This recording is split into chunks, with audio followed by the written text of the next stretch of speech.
গরিব ও অসহায় প্রতিবেশীদের মাঝে স্মৃতিময় যুব সংঘের ইফতার সামগ্রী বিতরণ। আসন্ন পবিত্র মাহে রমজানকে সামনে রেখে গরিব ও অসহায় প্রতিবেশীদের মাঝে ইফতার সামগ্রী উপহার দিয়েছে চাঁদপুরের মানবিক ও স্বেচ্ছাসেবী সংগঠন স্মৃতিময় যুব সংঘ। 28 ফেব্রুয়ারি শুক্রবার চাঁদপুর সদর উপজেলার 10 নং লক্ষ্মীপুর মডেল ইউনিয়নের পূর্ব রামদাসদি গ্রামে 1.5 শতাধিক পরিবারের মাঝে রমজানের উপহার হিসেবে এসব ইফতারি সামগ্রী পৌঁছে দেওয়া হয়। বাদ-জুমা দোয়া ও মোনাজাতের মধ্য দিয়ে ইফতার সামগ্রী বিতরণ কার্যক্রম শুরু করেন সংগঠনের সদস্যরা। পূর্ব রামদাসদি খানবাড়ি উঠোনে ইফতার সামগ্রী বিতরণ কার্যক্রম পূর্বক দোয়া মোনাজাত পরিচালনা করেন স্মৃতিময় যুব সংঘের ধর্ম বিষয়ক সম্পাদক মাওলানা শরীফুল ইসলাম গাজী। দোয়া মোনাজাতে এলাকার কবরবাসীদের রুহের মাগফিরাত কামনা এবং সংগঠনের সাথে সম্পৃক্ত সহ যারা বিভিন্নভাবে সহযোগিতা করেছেন তাদের সকলের জন্য দোয়া করা হয়। আমাদের রামদাস যুবক ভাইরা আছে, বন্ধুরা আছে, সকলে জোরে মিলে থাকার তৌফিক দান করুন। আয় আল্লাহ, আমাদের যুব সংগঠনকে আপনি কবুল আর মঞ্জুর করেন। রব্বুল আলামিন যাদের উসিলা আজকে যে সমস্ত প্রবাসী ভাইদের উসিলা আয় আল্লাহ আমাদের সদস্যর বাহিরও যারা আমাদের এই সংগঠনে দান করছেন সকলের দানকে কবুল আর মঞ্জুর করেন। আয় আল্লাহ, বিশেষ করে যারা দূর প্রবাসে আছে রব্বুল আলামিন তাদের আপনার শরীর স্বাস্থ্য মন মেজাজ ভালো রাখেন, কাজ কারবার বরকত দান করেন। দোয়া শেষে সংগঠনের সদস্যরা গ্রামের প্রতিটি দরিদ্র প্রতিবেশীর বাড়ি বাড়ি গিয়ে ইফতার উপহার পৌঁছে দেন। ইফতার সামগ্রীর প্রতিটি প্যাকেটে ছিল খেজুর, মুড়ি, ডাল, ছোলা, ভেষণ, তেল, চিনি, পেঁয়াজ, আলু, ডাল, লবণ ইত্যাদি। রমজানের আগে এসব ইফতার সামগ্রী পেয়ে খুশি দরিদ্র পরিবারের মানুষগুলো। সংক্ষিপ্ত বক্তব্যে সংগঠনের সদস্যরা বলেন, আমাদের এলাকায় সক্রিয় কোনো সংগঠন না থাকায় 2023 সালের 2 ফেব্রুয়ারি দেশ ও প্রবাসে থাকা মানবিক যুবকদের সমন্বয়ে সংগঠনটি প্রতিষ্ঠা লাভ করে। প্রতিষ্ঠা লগ্ন থেকে আমরা আমাদের সমর্থন অনুযায়ী বিভিন্ন উন্নয়নমূলক কাজে অংশগ্রহণ করেছে।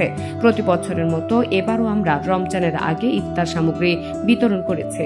আগামীতেও এই কার্যক্রম অব্যাহত থাকবে ইনশাআল্লাহ। এতে প্রয়োজন দেশ ও প্রবাসে থাকা সকলের সহযোগিতা ও ভালোবাসা। ইফতার বিতরণে যারা অর্থ এবং শ্রম দিয়ে সহযোগিতা করেছেন তাদের সকলের প্রতি চিরকৃতজ্ঞতা। উল্লেখ্য, গত বছরের ন্যায় এইবারও পবিত্র মাহে রমজানে মানবিক সংগঠন স্মৃতিময় যুব সংঘের উদ্যোগে অভিজ্ঞ আলেম দ্বারা মাসব্যাপী বয়স্কদের জন্য ফ্রি কোরআন শিক্ষার সুব্যবস্থা করা হয়েছে।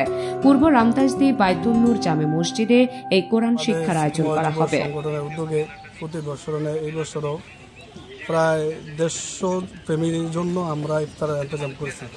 আল্লাহ তাআলার শুকর। এটা আমাদের স্থানীয় যুবক ভাই যারা আছেন, বিশেষ করে পূর্ব রামদাসদির কাছে এবং প্রবাসে বিভিন্ন জায়গায় বা আমাদেরকে যারা মহব্বত করেন সকল উদ্যোগে অনুষ্ঠান আজকে অনুষ্ঠিত হলো। দ্বিতীয় প্রতিষ্ঠা বার্ষিকী যে আমাদের ইফতার আয়োজন, প্রতি বছরের মতো এই বছরও আমরা ইফতার সামগ্রী বিতরণ করতে যাচ্ছি। সবাই আমাদের জন্য দোয়া করবে। আমাদের এখানে যারা গরিব দুঃখী আছে তাদের জন্য আমরা ইফতারের আয়োজন করেছি। আমরা যাতে সামনে আরো বড় করে পদক্ষেপ নিতে পারি সেই জন্য সবাই আমাদেরকে সহযোগিতা করবেন। সবাই প্রতিবেশীর জন্য ইফতার সামগ্রী বিতরণ অনুষ্ঠান আছে, আমাদের জন্য সবাই দোয়া করেন। আমরা যেন প্রতি বছর এভাবে দিতে পারি। দেশ বিদেশ সবাই প্রবাসীর জন্য সবাই দোয়া করবেন। আমাদের এই স্মৃতিময় যুব সংঘ এটা হচ্ছে ফার্স্টে আমরা 2023 সালে প্রথম আমরা উদ্যোগ নেই। সবচেয়ে বড় শক্তি হচ্ছে আমাদের প্রবাসী যারা আছে ওনাদের উদ্যোগে। আর আমাদের এলাকা যারা সবাই মিলে আমরা চিন্তা ভাবনা করে দেখলাম যে এলাকা যারা একদম অসহায় দারিদ্র, যারা একদম একটু অসহায়, যারা দিনে না দিন খায়, ওনাদের জন্য কিছু একটা করার জন্য। তো আপনারা আমাদের জন্য দোয়া করবেন। আমরা যেন সামনে ভবিষ্যৎ আরো বড় উদ্যোগ, আরো বড় কাজ, যত ভালো কাজগুলো আছে এলাকার মধ্যে যারা হতদরিদ্র আছে তাদের পাশে দাঁড়াতে পারি। প্রতি সবসময় আমরা ইফতারটা আর কি দেওয়া হয়, তো যে যতদূর সামর্থ্য অনুযায়ী সবাই আর কি হেল্প করে সহযোগিতা করে। আমরা আসলে এলাকা ভিত্তিক যে যুব সমাজ আমরা চাই সামাজিক এবং এলাকার হতদরিদ্র মানুষের জন্য কিছু কাজ করার। সেজন্য আমরা সকলের প্রচেষ্টা এবং প্রবাসী ভাই যারা আছে তাদেরকে নিয়ে আমরা প্রতি বছরই কাজ করি। যে ধরনের সামাজিক যে কাজগুলা আমাদের দ্বারা হইতেছে এই জন্য আমরা খুব ভালো লাগতেছি। এটি একটি অরাজনৈতিক মানবিক ও স্বেচ্ছাসেবী সংগঠন যার প্রধান উদ্দেশ্য হচ্ছে গ্রামের গরিব এবং অসহায় মানুষদের পাশে দাঁড়ানো। আপনাদের কাছে আমাদের আকুল আবেদন সবসময় যাতে আমরা এরকম আমরা আয়োজন করতে পারি, সেজন্য আমাদেরকে দোয়া করবেন। সবাই ভালো থাকবেন। আসসালামু আলাইকুম।